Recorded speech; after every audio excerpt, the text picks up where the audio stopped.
মজলিসের যখন ওয়ারাসাতুল আম্বিয়া নবী ওয়ারিসদের থেকে যখন কথাগুলো শোনা হয়, নবী ওয়ারিসদের কাছে আয়েশা যখন আদরের সাথে যখন বসে যাবে, তখন এই সকল মজলিসের ব্যাপারে আল্লাহর নবীর দুই সাহাবী হযরত আবু হুরায়রা, একজন হলেন হযরত আবু হুরায়রা, আরেকজন হলেন হযরত আবু সাঈদ আল-খুদরি রাদিয়াল্লাহু তাআলা আনহু। عن ابي سعيد الخدري رضي الله تعالى عن ابي هريره رضي الله تعالى عنهما شهد على رسول الله صلى الله عليه وسلم। হযরত সাঈদ খুদরি এবং বিশিষ্ট সাহাবী হযরত আবু হুরায়রা রাদিয়াল্লাহু তাআলা আনহু, হযরত আবু হুরায়রা রাদিয়াল্লাহু তাআলা আনহু এই দুজন প্রসিদ্ধ সাহাবী নবীজির কাছে উপস্থিত ছিলেন।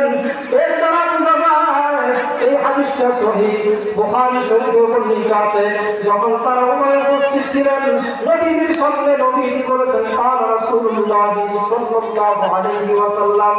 আল্লাহর নবী সাল্লাল্লাহু আলাইহি ওয়াসাল্লাম ইরশাদ করেন, মা মিন মুসলিমিন মা মিন কওমিন ইয়াসকুরুনাল্লাহ, আল্লাহর কোন বান্দা, আল্লাহর কোন জাতি যখন আল্লাহ তাআলার জিকির করে, কুরআন হাদিসের যখন আলোচনা করে, আল্লাহর হাবিব সাল্লাল্লাহু আলাইহি ওয়াসাল্লাম ইরশাদ করেন, ইল্লা হাফাতুহুল মালায়েকা, অন্য বর্ণনায় আছে ইল্লা হাফাতুহুল মালায়েকা। ইফতিদার কত দাম মজলিস হইতে পারে, অথচ আমরা অযথায় ওই যে প্রসিদ্ধ বক্তা সুনাম ছড়িয়ে পড়েছে এমন বক্তা শোনার জন্য, এমন বক্তাদের আলোচনা শোনার জন্য আমরা ওই সময় উপস্থিত হয়ে যাই। না না না, আল্লাহ নবী সাল্লাল্লাহু আলাইহি ওয়াসাল্লাম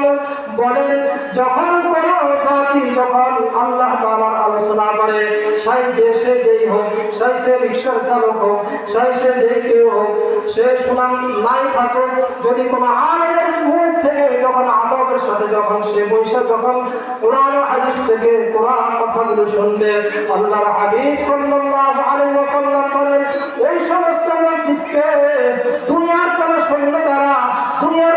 কোন সৈন্য দ্বারা আল্লাহ তাআলা বেষ্টন করেন না। আল্লাহর হাবিব সাল্লাল্লাহু আলাইহি ওয়াসাল্লাম বলেন, ইল্লা হাফাত বিহিমুল মালায়েকা, ছয় ফেরেশতারা ওই সকল মজলিসকে যেখানে আল্লাহ তাআলার জিকির হয়, যেখানে আল্লাহ তাআলার নামের আলোচনা হয়, যেখানে কোরআন হাদিসের আলোচনা হয়, যেখানে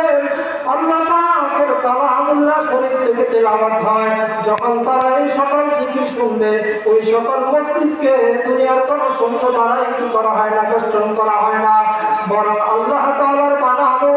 ওই যে ফেরেশতাদেরকে দিয়ে ওই সকল মজলিসকে বেষ্টন করে রাখা হয়।